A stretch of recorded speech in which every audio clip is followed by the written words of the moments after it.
Hello friends, welcome to our channel. இன்றைக்கி நம்ம என்ன செய்ய போகிறோம்னா டியூனா ஃபிஷ் தான் செய்ய போகிறோம். இது ரொம்ப ஹெல்த்தியான ஃபுட்டு. டியூனா ஃபிஷ்ஷோட ஃபிஷ் கிரேவி எப்படி செய்யலாம்னு பார்க்கலாம். இது பூரி, சப்பாத்தி, தோசை, இட்லி எல்லாத்துக்கூடயும் வச்சு சாப்பிட்றதுக்கு ரொம்ப டேஸ்ட்டாக இருக்கும்.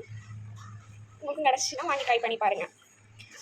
இப்போ எப்படி செய்கிறதுன்னு பார்க்க தேவையான பொருள் வந்து 2 வெங்காயம் வந்து சாப் பண்ணி வச்சுருக்கேன், ஒரு தக்காளி வந்து சாப் பண்ணியிருக்கேன், ஒரு பச்சை மிளகாய், கொஞ்சம் கறிவேப்பிலை, நம்மளோட டியூனா ஃபிஷ் இப்படி தான் இருக்கும். வாங்க எப்படி செய்யுதுன்னு பார்க்கலாம். சட்டி சூடாயிருச்சு. இப்போ நம்ம 2 டேபிள் ஸ்பூன் ஆயில் ஊற்றிக்கலாம். ஆயில் வந்து கொஞ்சமாகவே ஊற்றிக்கலாம், ஏன்னா நம்ம ஃபிஷ்ஷில் கொஞ்சம் ஆயில் இருக்கும். ஆயில் ஹீட் ஆகிடுச்சு. இப்போ நம்ம ஆனியன் போட்டுக்கலாம், வெங்காயம் போட்டுக்கலாம்.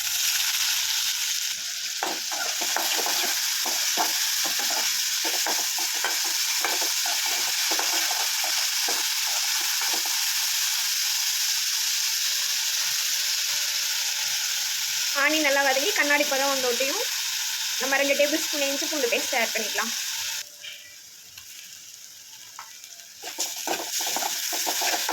நல்லா மிக்ஸ் பண்ணிக்கலாம்.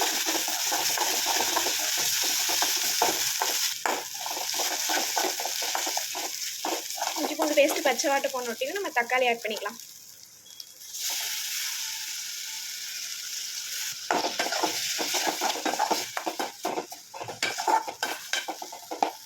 நல்லா வதங்கட்டும். இது கூட நம்ம கருவேப்பிலை ஆட் பண்ணிக்கலாம். நல்லா வதக்கிக்கலாம்.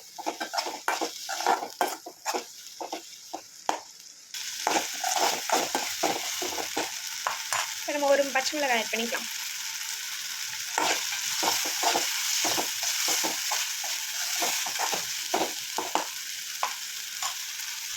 நல்லா வதங்கிடுச்சு. இப்போ நம்ம மசாலா ஆட் பண்ணிக்கலாம். மஞ்சத்தூள் 1/4 டீஸ்பூன் போட்டுக்கலாம், சோம்புத்தூள் 1/4 டீஸ்பூன், ஜீரகத்தூள் 1/4 டீஸ்பூன், மிளகுத்தூள் 1/2 டீஸ்பூன், கரம் மசாலா 1/4 டீஸ்பூன், மிளகாத்தூள் 1 ஸ்பூன் போட்டிருக்கேன். உங்களுக்கு தேவையான அளவு நீங்கள் போட்டுக்கோங்க. தேவையான அளவு உப்பு.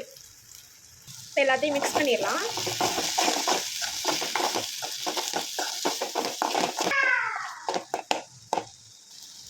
மசாலா பச்சை வாடை போனோட்டையும் நம்ம டியூனா ஃபிஷ்ஷு, நம்மளோட மீனை இதில் சேர்த்துக்கலாம்.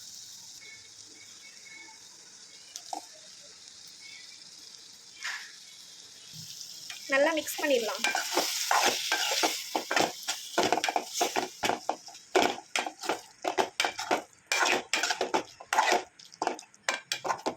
நல்லா மிக்ஸ் பண்ணியாச்சு. இதை அப்படியே சிம்மில் வச்சுக்கலாம், வேகட்டும். நல்லா மிக்ஸ் பண்ணிடலாம், இல்லைனா பிடிக்கும். அடிக்கடி கிண்டி விட்டுக்கோங்க. 2 நிமிஷம் சிம்மிலே இருக்கட்டும்.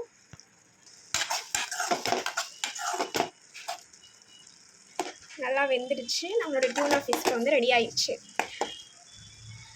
கொத்தமல்லி என்கிட்ட இல்லை, உங்ககிட்ட இருந்துச்சுன்னா அது மேலே தூவி ஸ்டவ் ஆஃப் பண்ணிக்கலாம். இது சப்பாத்தி, பூரி, தோசை, இடியாப்பம், இட்லி, லெமன் சாதம், தயிர் சாதம், தக்காளி சாதம் எல்லாத்துக்கூடவும் இது வந்து செம காம்பினேஷனாக இருக்கும். நீங்களும் ட்ரை பண்ணி பாருங்கள். இந்த ஃபிஷ் கிடச்சிச்சின்னா ரொம்ப ஹெல்தி ஃபுட் தான் இது.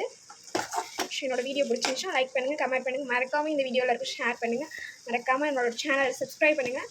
இந்த மாதிரி டிஃப்ரெண்ட் ஃபுட்டு டிஷ்ஷோட வீடியோ நம்மளோட சேனலில் வந்துகிட்டே இருக்கும். பாய்.